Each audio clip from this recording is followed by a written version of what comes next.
Welcome back. The Savanna Virtual Comedy Bar was launched to support comedians and give South Africans a burst of much-needed laughter during the coronavirus pandemic. Now, this features some of the country's most talented acts and will also be debuting new faces into the scene of comedy. The lineup includes Schalk Bezuidenhout, Lihle Msimang, Rob van Vuuren, Ebenhaezer Dibakwane, Tsitsi Chiumya and the Black Wendy, to name a few. And for more on this, we're joined by renowned comedian David Gao. David, a very good morning to you. Thank you so much for joining us. Welcome to Morning Live. Hi, how are you? I'm good, man. I know you've been complaining so bitterly that we woke you up so early on a Saturday morning. But hey, sleep is for the weekend.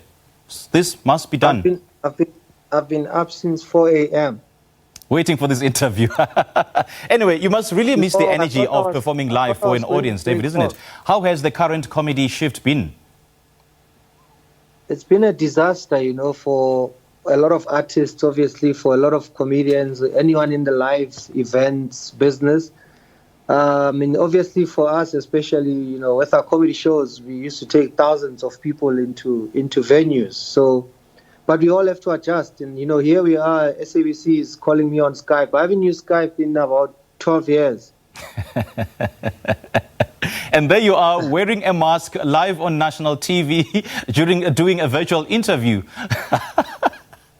Because my wife is always at, you know how I know my wife has left the house? I get an SMS from a bank. Yeah? So I'm always ready and I'm always taking precautions. We must wear a mask. Like in restaurants, when you come in the house, you wear your mask. You walk in 1 meter and then you take off your mask and everything is fine. Hi, David. There's a few types of performances that require audience reaction to know if the art is working. How then do you navigate through that now? So for me, it has to be a little bit more customized. And for instance, if you take the Comedy Central Live Savanna Virtual Comedy Bar, even if it means between the cameraman and the graphics guy or the sound guy and there's like 2-3 people, then you have to at least get a laugh out of those 2-3 people. Okay. If you are doing it like we're doing it now, or on the Zooms and the Skypes and the mic and the Teams, you want to at least see faces. A lot of people are cheating. A lot of people are switching off their videos because everybody's playing golf and everybody's doing other things while they're supposedly in a Zoom meeting or in a Teams meeting or at a show where they're supposed to be watching people like us. So it helps that the videos are on. So any kind of reaction that you can get, even if it's your kids at home while you're recording something, for Comedy Central or whoever. So you see, this is what makes the difference in my life. Come here. It's 7:30 in the morning, and I'm supposedly babysitting now. So now we're not alone anymore. Look at you.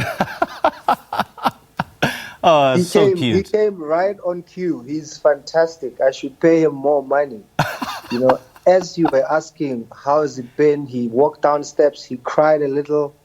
And I just have to keep repeating it over and over. Man, so cute, eh? Now, David, how has the Savanna Virtual Comedy Bar made it easier for comedians to still perform? I think we must give credit where it's due. Savanna were, I think, the first brand that as soon as lockdown started, there was an initiative that they took and tried to do something with comedians online. And then I think with this one, they've had a bit more time, a bit more prep, more creative went into it. And obviously the partnership with Comedy Central. So it's definitely kept, a few lights on some of the data that we're spending and some of the food, because it's honestly being a disaster for a lot of comedians, especially younger, smaller up and coming comedians. Even the smallest club gigs used to make a few $100, never mind the big corporates. Obviously for us, and now you have about a maximum of 250 people allowed in twice the capacity venues.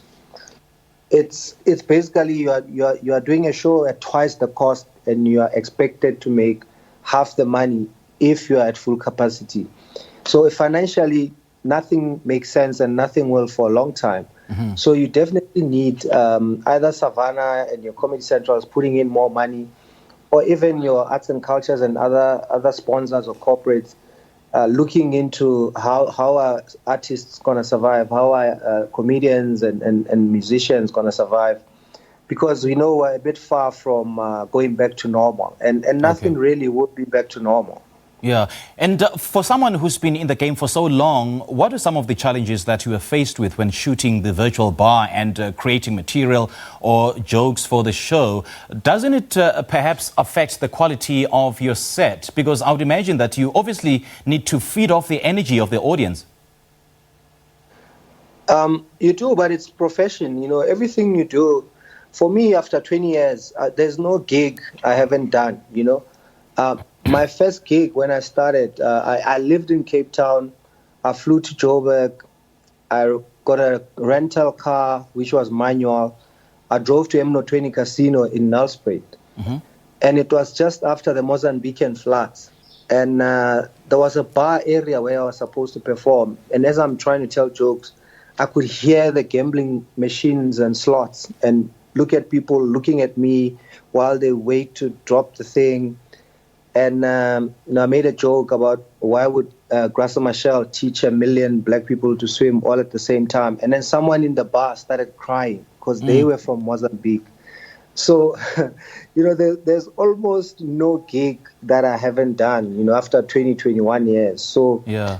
I always say every comedian at some stage, especially if you're a professional, there is at least one joke that you know anywhere, anytime, anywhere in the world. It will make people laugh. So you work towards that, you drop that, and then when people are laughing, you say your goodbyes, thank you very much. So, but everybody has adjusted themselves to the fact that there is no live audience. There's not going to be a live audience in some of the recordings. Yeah. And now a little bit, you know, few people are live. I popped into some of the club gigs that the young guys are doing. And, you know, you now have about 200 people in a 900-seater venue. You know, that used to be considered a disaster, but now it's almost normal. That's like a sold-out show. Yeah. So everybody has to adjust. The audience has to adjust.